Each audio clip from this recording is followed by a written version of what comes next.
questions for you. So do you want to jump right in, or do you want to? Let's hop right in. Perfect. Okay, so the first question that I have for you, and then I said we'll open it up for everybody else. The first question I have is, you have such an interesting field that you're in. What brought you to it? And then how did LIM, this is kind of like a two-part, how did LIM College prepare you for that experience?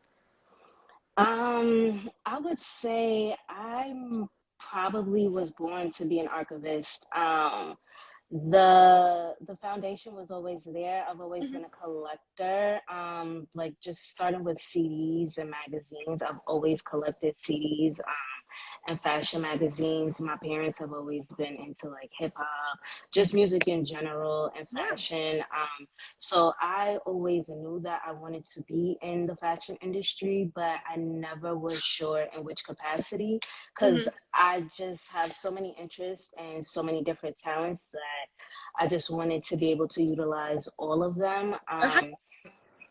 Yes, so initially I wanted to be a fashion illustrator, but as we know, the world went digital. So there was there was CAD that came along, and it just wasn't the same. I wanted to be a fashion journalist, and then the industry went towards blogging, and yeah, that just wasn't exactly what I wanted to do. Yeah, digital space. Right. I thought I wanted to be a buyer, and this was around the time I'm getting ready for college. So I said, I'll see what fashion merchandising is like. So initially, I actually transferred to LAM. I went to Oh, Berkeley College initially. Yeah, it wasn't for me. I didn't feel challenged. I needed something more. So I finally transferred to LAM, which was my first choice initially, but Berkeley offered perfect. me money, so. Yeah, yeah. Yeah. But yeah, once I got to LIM, I was just more career driven. I finally realized like I didn't want to be a fashion buyer. Just the merchandising side isn't as creative as I thought it would be, and I'm just a person, I just need to express myself creatively. Um, but I went forward with the degree. It was in 11th, I mean, not 11th grade, my junior year of at LAM. I I ran into a post looking for a library assistant, but I was doing some research already into what a fashion historian is, and because I took fashion history courses at LIM with Amanda Haley, she was the best professor. She truly like inspired me to just see what fashion history was all about, just as a subject, because Yeah. I didn't know that there was just this whole other field of fashion. That's Um, that's one great thing about that the college has you do, for people who aren't aware. We have to take liberal arts credits, and I'm currently taking a graffiti class right now, and would have wow. never thought I would be interested in that, but it's really eye-opening, and I enjoy those classes. So like you didn't really know what you wanted to do, and the classes that were suggested to take and were guided to take by our advisors really can bring out, taking all the electives and the liberal arts credits can really drive you to a niche on what you want to do. That's great. That's great. Yeah, I really give all the credit to getting the battery in my bag, to Amanda Haley and to Ted. I think his last name is Turner. Um, they both were just like, fashion history is your thing. Like, go for that. Whatever you need, however you need to get there, let us know. And I saw that they were looking for a library assistant, but I know I wanted to work in the archives specifically. So I spoke to Lou, the director of the library, like literally just knocked on his door and let him know, like, I saw you looking for a library assistant, but I'm interested directly working in the archive. So how can we make that happen? And he connected me with the archivist at the time, Joanna, who she saw my passion and she was happy to have me help because she was new in the position as well. So it gave me the opportunity to really be hands on in turning the archive around from previously being vacant for over a year. And that's what's one thing that's great about the college is that you really get a hands-on experience. You know, there's so many things you can participate in, to clubs, to even, you know, backstage at a fashion show, just because people need volunteers. So you're actually answering my next question already, is what kind of drew you to the art form? And you kind of already just mentioned that. But my next question after that was, I wanted to know, who is your biggest inspiration?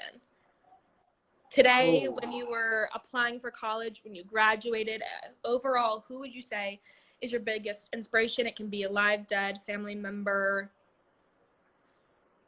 I know it's a hard one. I'm not gonna lie. To be honest, my biggest inspiration was just getting to a better financial situation than I came from. Like, I just knew that I didn't want to be broke. Like, I knew that Those I yourself, was, yeah. yes. Like, I That's knew I great. was going to use college as an avenue to really focus on advancing myself as a professional. Yeah, like, I wanted better for my family as well too. Like, I wanted to be able to show them that you can have a successful career in fashion outside of like just being a designer or a model. That's great. All right. This was one of my favorite questions when I was thinking about questions to prepare for you. And I think you're going to really love this one. So feel free to be completely creative with it. Okay. If you could own any archival piece, no matter what the cost is, what would it be and why? No matter what the cost is, if it just happened to fall into your hands, but it can be anything. Hmm. I want to say it has to be Alexander McQueen. Okay. I'm not even sure exactly which piece. I would want something from his first Givenchy collection in 1997. Yeah, anything from that collection. Yeah. Wow. Okay. We'd love if you can post something about that on your story after this. Just a little sneak peek. We'd love to see it, and everybody else can follow Tianni and see what she's talking about on her piece, because I personally would love to see that. Absolutely. And I am a huge Alexander McQueen fan. Early in my Archival Live work, I posted a lot of Alexander McQueen.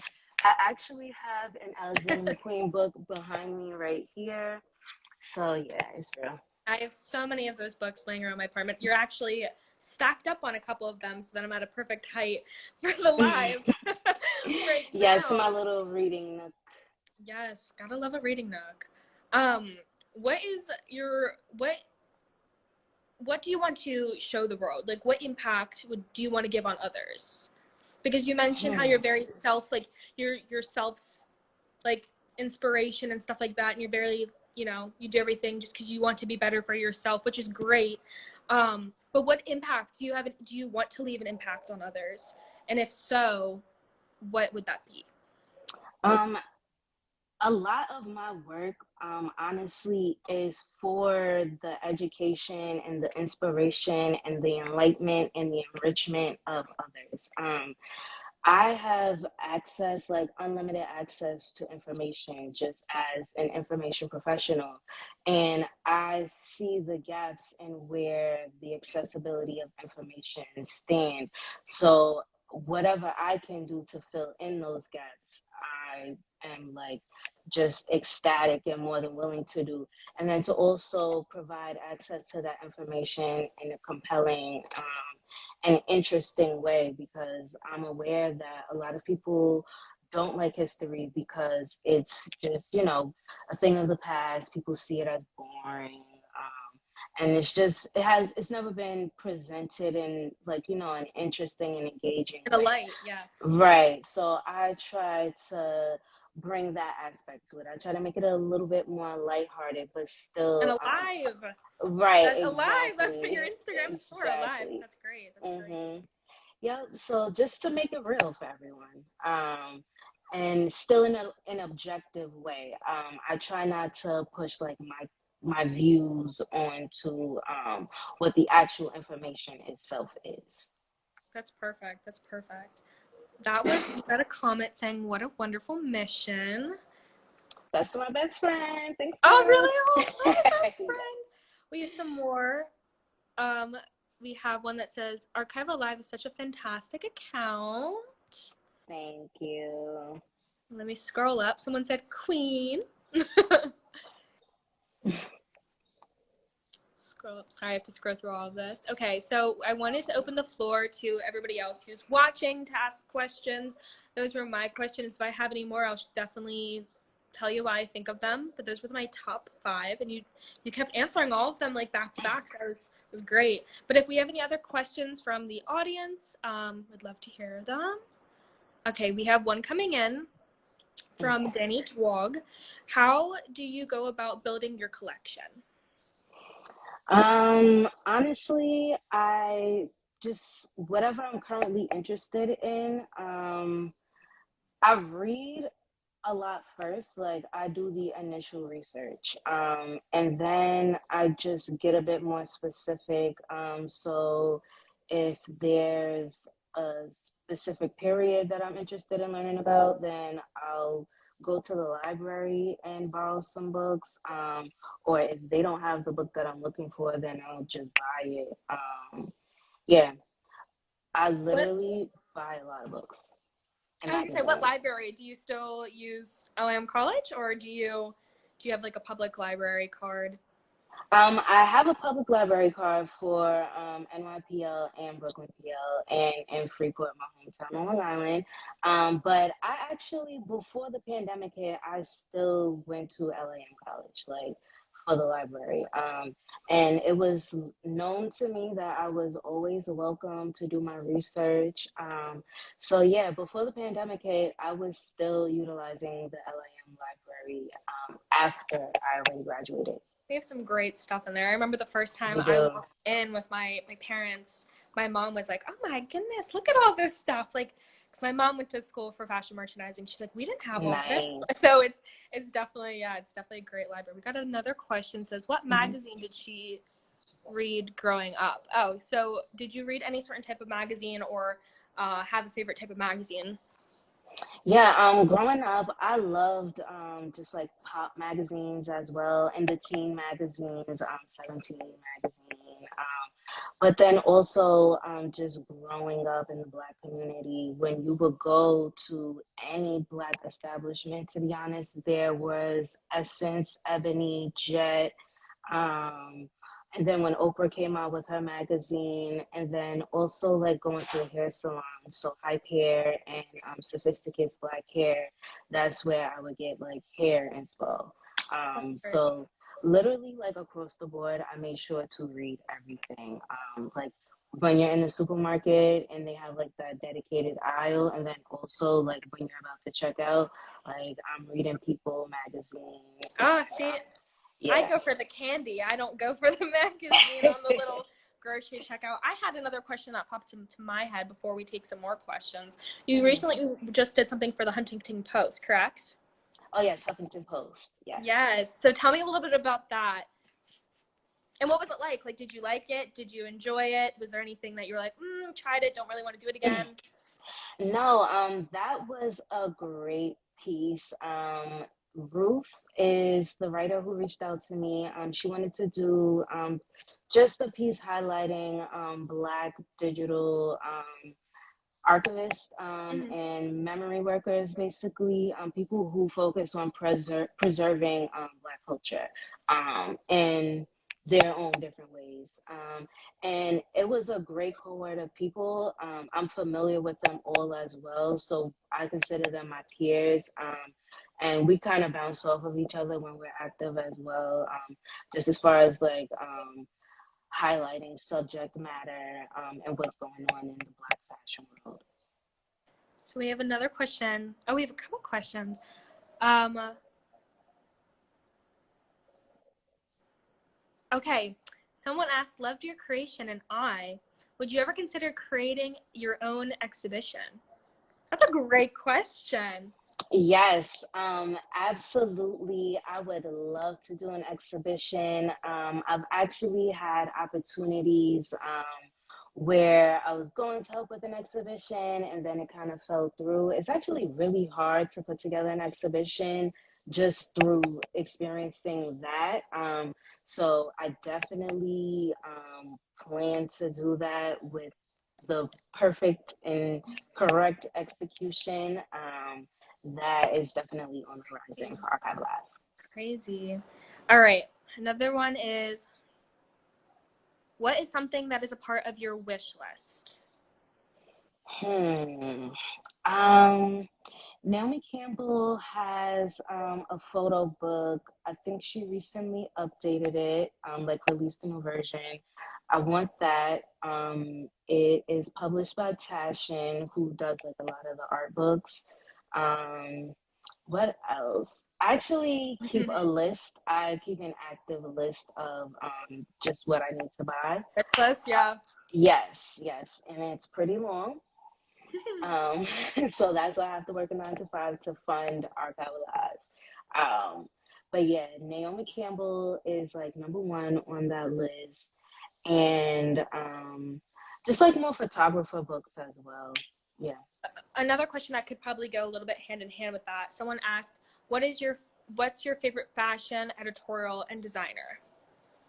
I know you said Alexander McQueen earlier, but do you have someone else that is maybe a favorite of yours too, besides him? Well, I have to say Tom Brown. Definitely have to say Tom Brown. I am currently the archivist at Tom Brown, and just working with the collection and seeing it firsthand just provides just an entirely different level of appreciation for his genius. Like, from not only do I see the runway samples, but sometimes I see the samples that didn't go into production. So it's just that's so cool. Yeah.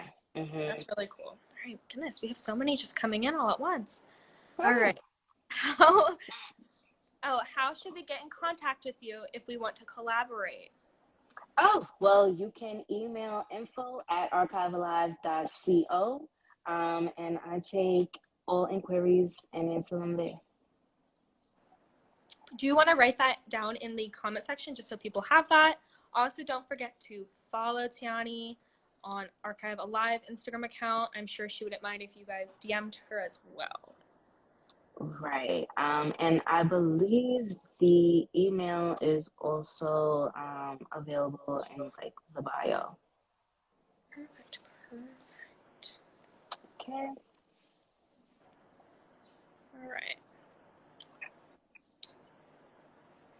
Let me look through some more.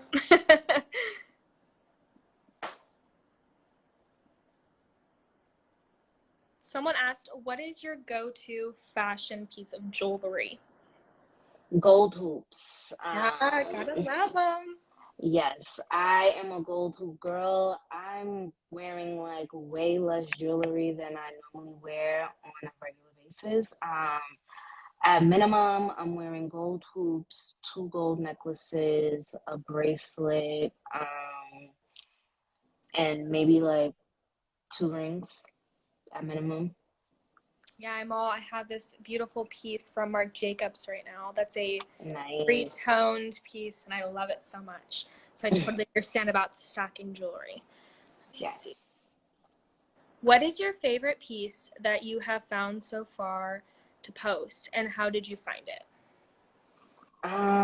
Favorite piece as far as what? I think they meant like on your Instagram feed. Danny, if you don't mind confirming that for us. On Archive Live. That's a hard question. There's so many. Yes. Honestly, it's hard for me to answer that sometimes because my favorites change. The more that I go through the collection, depending on how I'm feeling or just like where I am in my space. Yeah. Yeah, because like as you go through the Archive Alive timeline, you can see like a flow of colors, and that also kind of goes over how I feel. So I'm really into color therapy as well. It's how you express yourself. That's great. So you graduated, and recently we just had commencement last month for the 2022 graduating class. Yes, congrats to all the grads. If you had any type of advice you could give to anybody that's recently graduating or is about to graduate from college, whether that's a master's degree or a regular bachelor's or even associate's degree, that people are stepping out into the quotes real world, what advice would you give them? Stay hungry, never stop learning, and remain true to yourself. That's perfect. Yeah.